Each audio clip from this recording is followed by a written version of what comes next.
How's it, folks? The Good Night and Good Luck update has recently just dropped for Dying Light 2, and overall I am pretty happy with it. I am going to cover everything covered by this new update, but there are a couple of things in the patch notes that I just want to bring attention to as well. So to start off with, the day and night cycle has always been a fundamental element in the Dying Light series, introducing both visual and, more importantly, gameplay changes to our zombie-infested world. In this update, we aim to enhance the nighttime aspect of this unique feature by introducing heightened tension, horror, and the presence of roaming volatiles. To achieve this, we implemented a series of modifications, ensuring that the night has a heavy, almost horror-like feel. A new color gradient called Darker Nights reduced player visibility exponentially, making your experience more terrifying. Updated flashlight rendering that creates more dynamic shadows and better corresponds to the darker environment. Improved audio gameplay solidifies the nocturnal atmosphere. Music takes a backseat to sound effects. HUD improvements support an immersive nighttime experience. Volatiles roam across the rooftops, ensuring you'll never feel safe at night.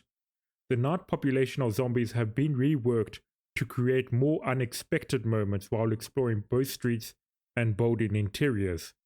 Chase sequences are less arcade-like and more unpredictable. So firstly, definitely notice that. Sound effects, props to that. Solid nostalgia feels from Dying Light 2. Definitely brings me back. And then there's also the X-ray effect from seeing the volatiles. One thing they didn't point out here is that the volatiles have gotten tankier and they also deal more damage. In normal, I think it's like 4 normal attacks and you're dead. So you've got to keep dodging, use your boosters if you're struggling, and try not to get swarmed, basically. They've definitely made it more dangerous as well as more atmospheric, and I'm really liking these changes. The flashlight changes as also seems like a minor thing, but it changes quite a lot when you're actually playing through it. And the light from the flashlight also extends further and casts shadows. It's great. I really like that change. Also, when you start playing, you probably will start to notice that there are new viral variants now, where people look like they've recently turned survivors, recently turned bandits and whatnot, that are actually more commonplace as a viral variant, which I think is a pretty cool change as well. And then moving on to the parkour changes. With the initial release of Dying Light 2, we managed to make the complex mechanics of parkour accessible to all players. However, we cannot ignore the voices of all traciers like you, who desire fewer assists, more physicality, better control, and less hand-holding. In response, we have introduced a new set of parkour settings called Physical, specifically designed to cater to seasoned veterans of Dying Light 1 and new pilgrims who want to experience the real deal when traversing the city. So it may sound like they're trying to make it more difficult, but I would actually recommend, even if you're starting out Dying Light 2 now, that you go with this. It makes the parkour significantly better.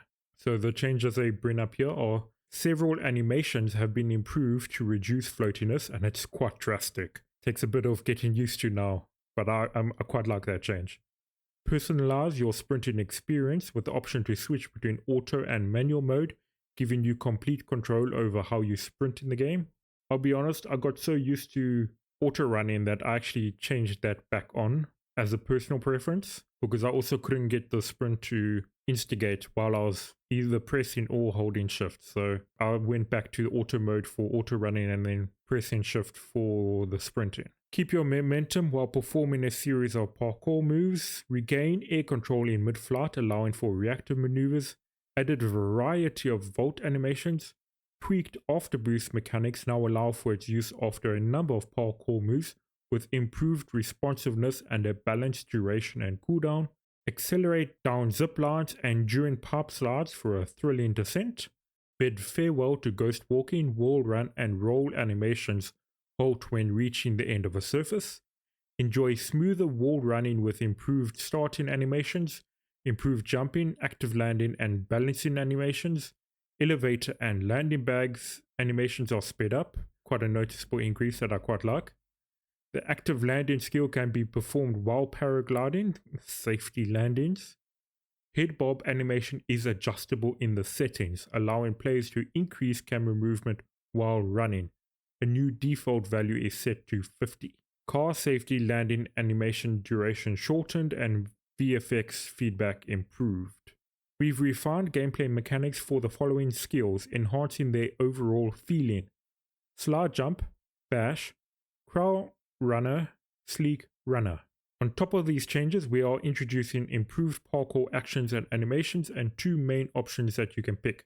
To change between those, head to the game submenu in Options. Assisted parkour, perfect for beginners, maintaining the original Dying Light 2 experience. Physical parkour, enable the setting for a grounded, physical and intense journey. A more grounded and ruthless experience. The ability to disable jump magnets for more authentic gameplay. So those who actually enjoyed the original parkour for Dying Light 2, they still have the option of carrying on playing like that. All the more to them. But those who actually wanted the change, give physical parkour a try. I actually recommend it. As a cherry on top, we're introducing the ability to slide down billboards with a knife, giving you more immersive gameplay. So I think that was way back in E3 2018 or so.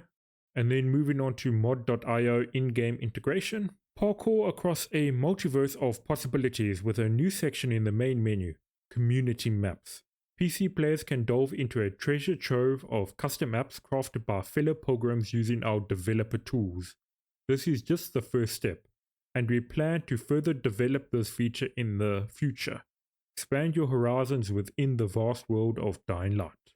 Before diving into the immersive world of community maps, please keep the following in mind.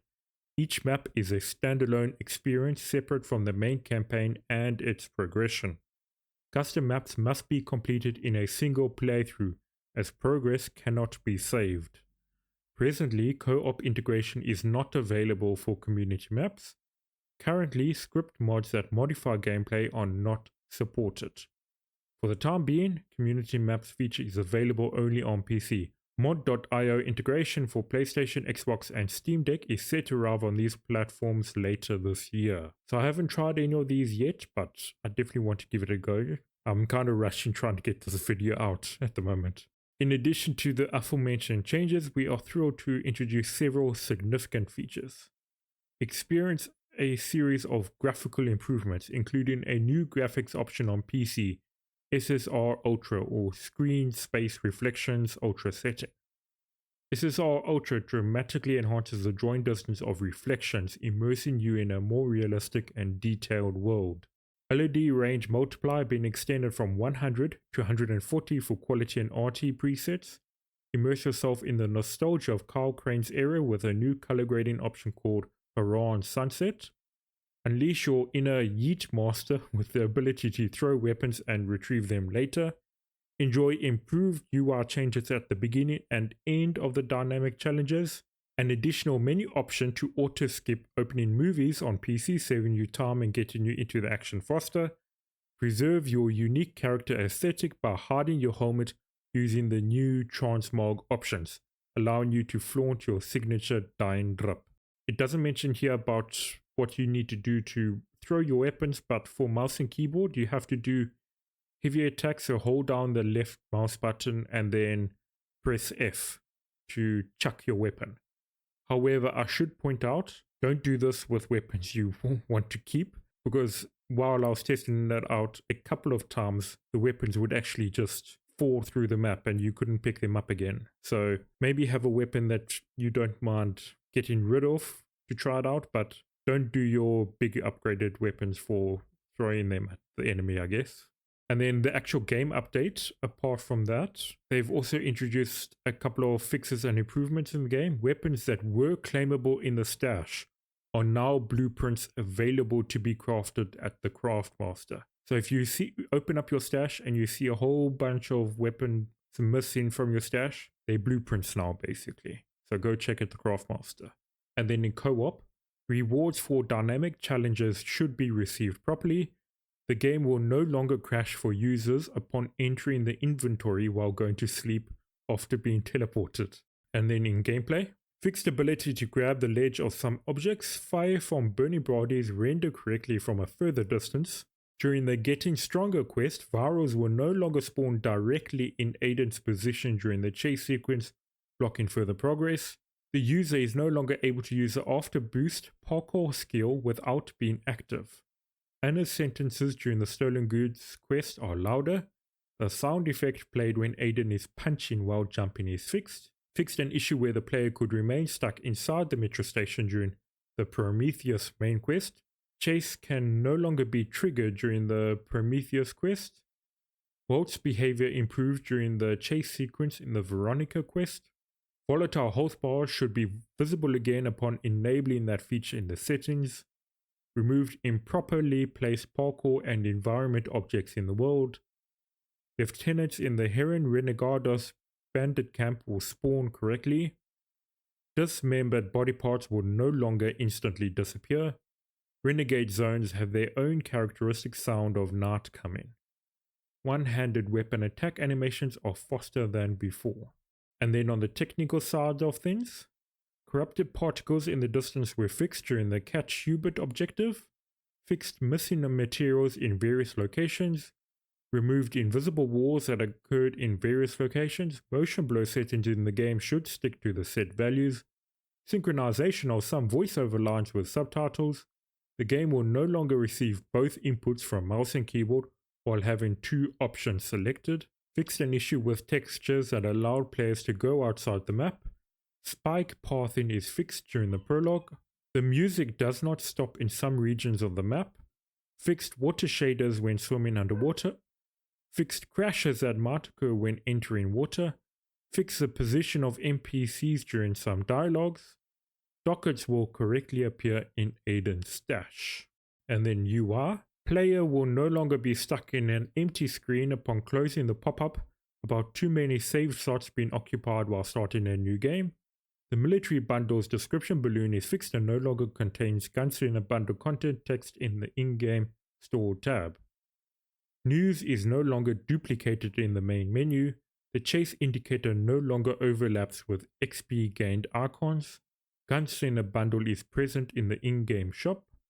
A typo was present in the new arena unlocked message in the Bloody Towers DLC. It's gone now, forever.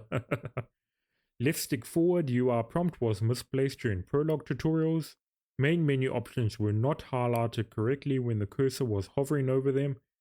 Removed an improper shadow in the co-op menu. Fixed an issue with New Game Plus and New Game Plus Plus options not showing up after completing the story. There we go. And then with regards to the event, that's not mentioned as part of the patch notes, you need to loot essentially 250 valuables, not weapons and armor, valuables at night. So go to Dark Hollows and Forsaken stores and whatnot and get loot happy. Once you've got 250, you get Hakon's crossbow, which is a fully automatic crossbow. So better than the PK crossbow, which is a semi-auto crossbow. But to compensate for that, it has less bolts in its magazine compared to the PK crossbow. But also, you can get this crossbow without siding with the PKs at all, which is a nice way of getting a smaller crossbow. And you should also get the bolts blueprint if you haven't gotten it already. And then the earlier unlocks were Huntress tokens and Huntress Elite Mission tickets or something like that. And then the community goal reward is basically Hakon's outfit. So if you like Hakon's outfit, hope the community pick up valuables at night. Oh, and then, yeah, basically if you pick up valuables during the day, it doesn't count towards the event. So sneak around some volatiles. Try out this new night update. I think it's pretty cool. So I hope you guys actually enjoy this one. Take care and cheers for now.